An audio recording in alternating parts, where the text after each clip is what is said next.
thank each one of you for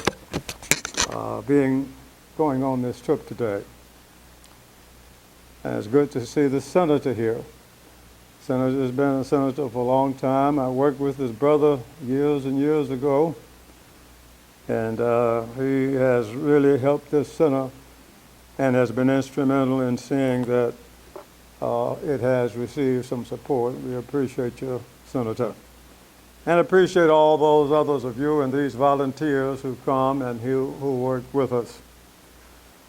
I think Mr. Coley has told you that we are really celebrating three things today. We are celebrating the 25th anniversary of the presidential apology that President Clinton made. We are celebrating the 25th anniversary of the founding of the Tuskegee Human and Civil Rights Multicultural Center, where you are now. And this year celebrates the 50th anniversary of the Tuskegee experiment being generally known to the public. It was generally known in July of 1972. And ever since July 27th, which is when Mr. Pollard, Charlie W. Pollard, who's the named plaintiff in the lawsuit, came into my office. On that day, it will be 50 years that I have devoted of my life to this case and to these men. And the only reason it came into existence at the time it came into existence is because those men told me, after we had gotten as much money as we could get from the federal government, and after we had gotten an apology, they said, lawyer, and in the settlement agreement we was able to be sure that health care existed for them and their parents. He told me, or they told me, there's one more thing we want. We want a permanent memorial in Tuskegee so people will be able to come and see that we made contributions to the health care of this nation even though we didn't know about it. And you know, as time passed, there are so many misunderstandings about how things start, till I thought I'd just read to you from what Mr. Herman Shaw, who introduced the president 25 years ago. I imagine about this time, a little before this time, we were at the White House. But Herman Shaw, one of the ones who was involved in the study, and as we went along, we found that he had tremendous ability. And when we were instrumental in getting the apology done, I went to Mr. Shaw and said, would you like to introduce the president and make some remarks? He was well able to do it. Let me just read to you a couple of paragraphs so you'll know how this facility came into being. And it's all in the book I've written, the Tuskegee Syphilis Study. And on page 162, this is Mr. Herman Shaw's statement on May 16th, 1997. And this is what he said, and I'll just read a part of it. As I said at the press conference at Shiloh Missionary Baptist Church, and you've been there, and the reason we wanted you to go and see Shiloh is because Shiloh Missionary Baptist Church and that school that's connected there, our Rosenwald School, that you all know about now, was an integral part of this apology, and we were certainly interested in helping them get that establishment on the way also. But let me just go ahead and read this without, I hope, any further comments. He says, as I said at Shiloh Missionary Baptist Church on April the 8th, that's when we had the press conference, in addition to an apology, we want, I need to get a little bit where I can see it. One thing, when you get old, it takes a little more time, so let me get over here a little bit. Can you hear me? Okay, let me do it this way. As I said at the press conference at Shiloh Missionary Baptist Church in Notasulga on April 8th, in addition to an apology, we want to construct in Tuskegee a permanent memorial, a place where our children and grandchildren will be able to see the contributions that we and others made to this country. I am glad that I have helped form the Tuskegee Human and Civil Rights Multicultural Center, which will be for the purpose of creating such a lasting memorial. Now you know why it's here. The last thing I needed to do 50 years ago was to get involved in trying to get a museum started and getting out to try to raise money. But those men, there's about 6 or 7 of them who were alive, said they wanted me to do it, and I decided to do it. I told you a little bit about the fact that, well, I didn't tell you.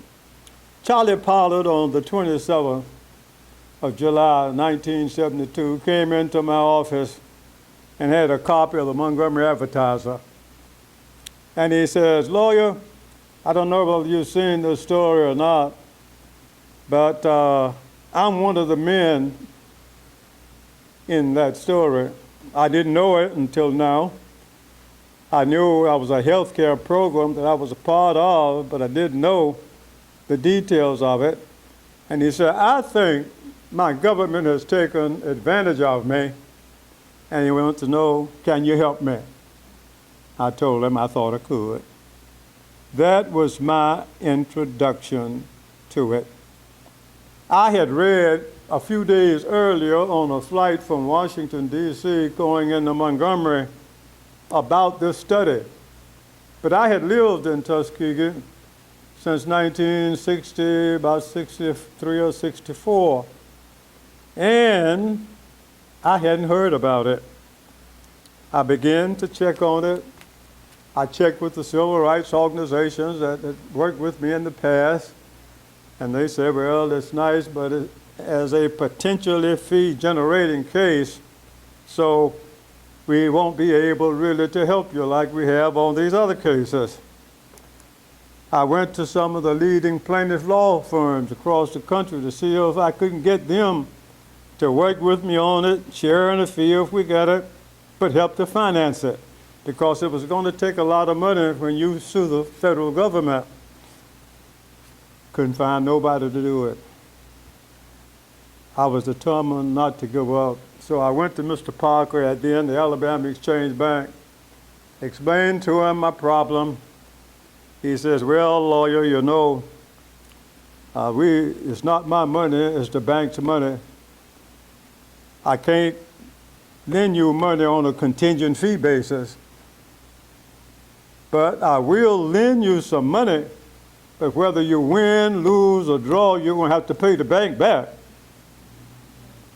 And you know what? I ended up borrowing thousands of dollars from the Alabama Exchange Bank in order to finance this case. Nobody else would do it. Well, it finally developed that I had to file the lawsuit within a year, because there's a statute of limitation when you're filing suits against the federal government. I began to work, couldn't find any records. And I received a phone call one day from a man named Jim Jones. And he says, I understand you represent these men in the Tuskegee experiment, and I think I can help you. He knew exactly where the records were. I got a plane, went to Washington, found the records, came back, told the government where they could find the records that they had told the court they couldn't find. And as a result of that, they then started talking about, why don't we try to settle this suit? That was the beginning. We had to find, and we found that. Then when we filed the lawsuit, I realized that the cause of action of a dead person really is in their estate. But I tried my best to avoid having to do that because we would have to open 463 estates on dead people. You know what Judge Johnson did? He gave me a short period of time to get those estates open, or my case would be dismissed. Guess what? Within that period of time, we opened up 463 cases. Judge Hornsby, whose son is also on our board and who had planned to be here today, but his wife fell and he's having to take care of her, so Andy is not here. But Judge Hornsby, in effect, moved the probate office into my office, and we opened those 600 and some estates. Then there was a question. There were all kinds of legal questions, but we finally got it. We finally were able to reach a settlement. And then one day, when I started out, what I was concerned, what the men primarily wanted was two things. One, they wanted to get some money if they could get it, because they didn't have any. And two, they wanted the health care that they had promised them to be continued during their lifetime and during their heirs. They weren't concerned about an apology. Those were the things that they wanted. I was not concerned and never thought about an apology. So when you see the presidential apology, it didn't start with Fred Gray. I'm not trying to take any credit from somebody else. I'm sure that the University of Tuskegee had something to do with it, and I'm sure there were some other people who thought about that aspect of it.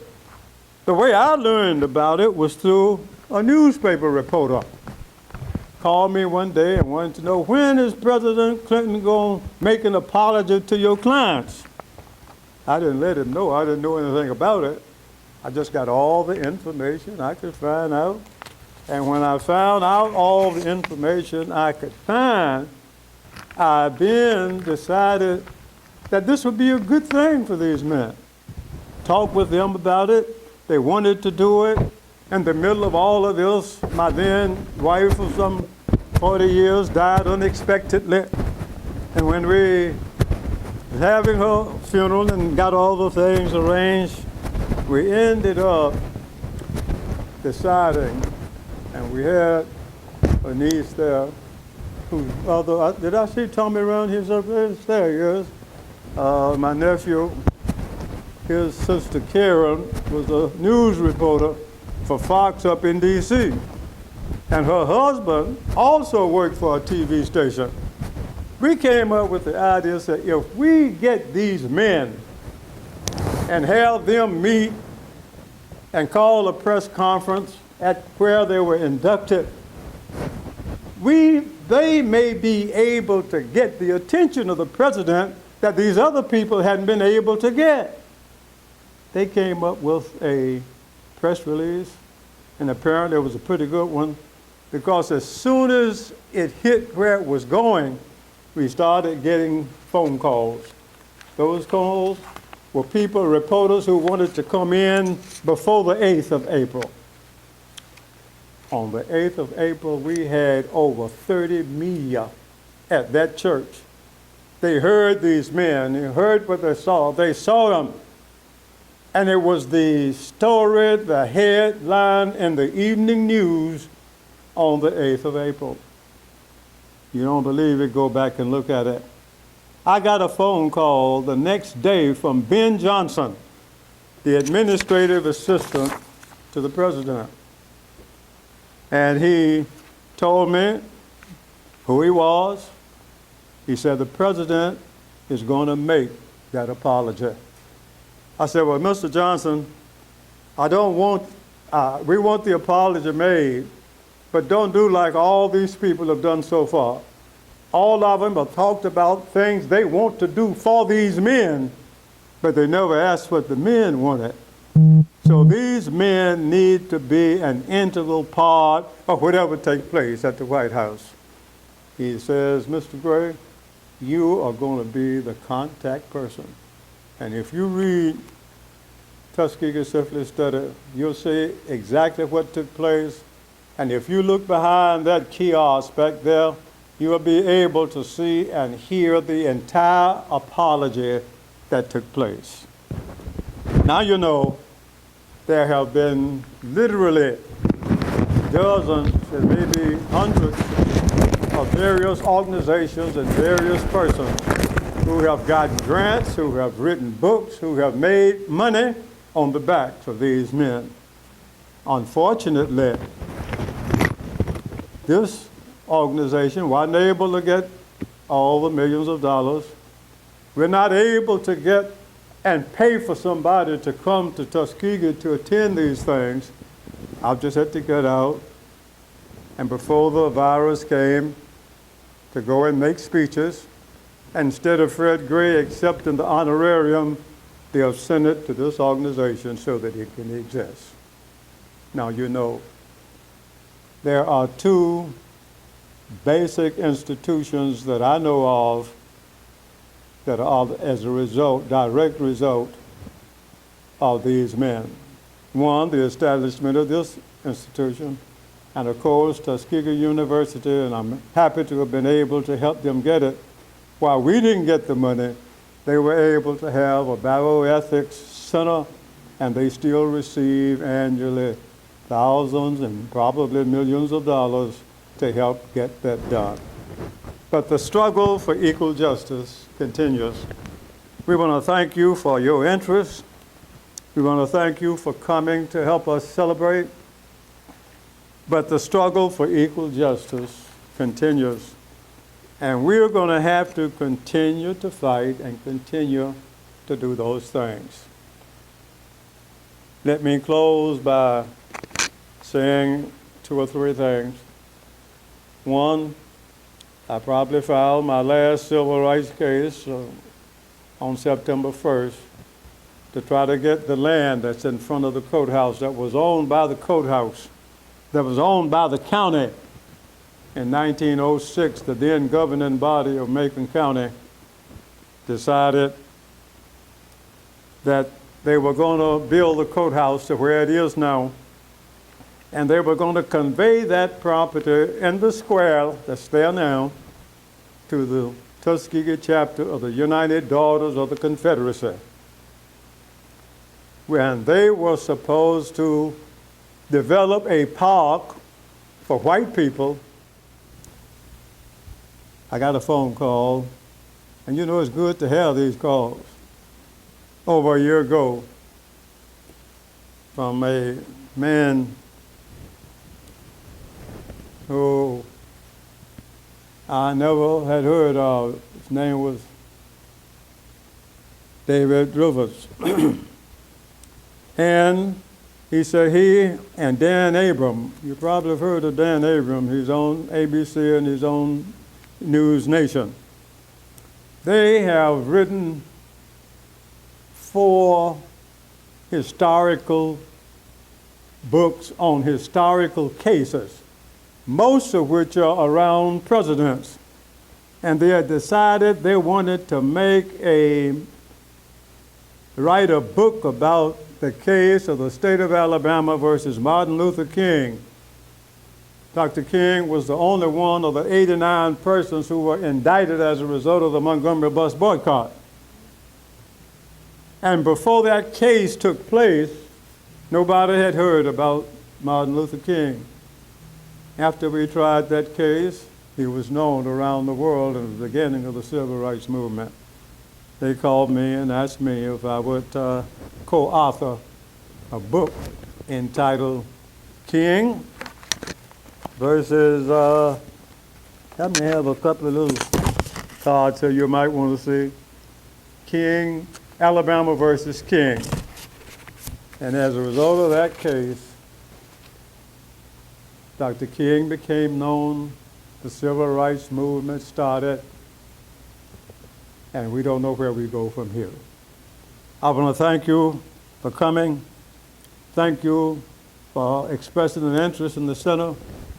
Thank you for what you have done, what you are doing by your presence, and help us keep the doors open by continuously working with us.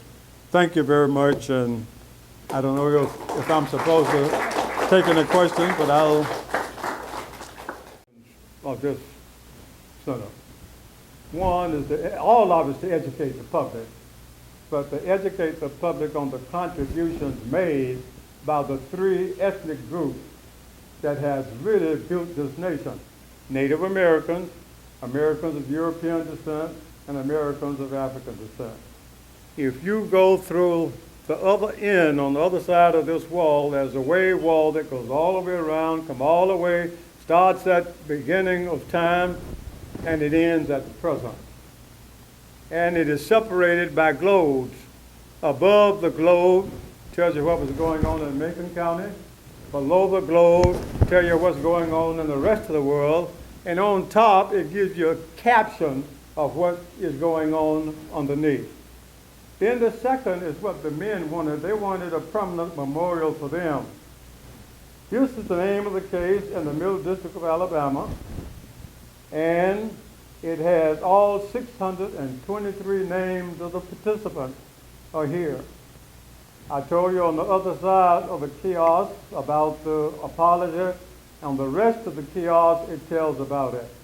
Then the western end gives you a brief history of the struggle that African Americans have had to struggle from slavery time to the present time, including about 5 precedent-setting cases filed by residents of Macon County that has not only helped Macon County, but helped the world. Thank you.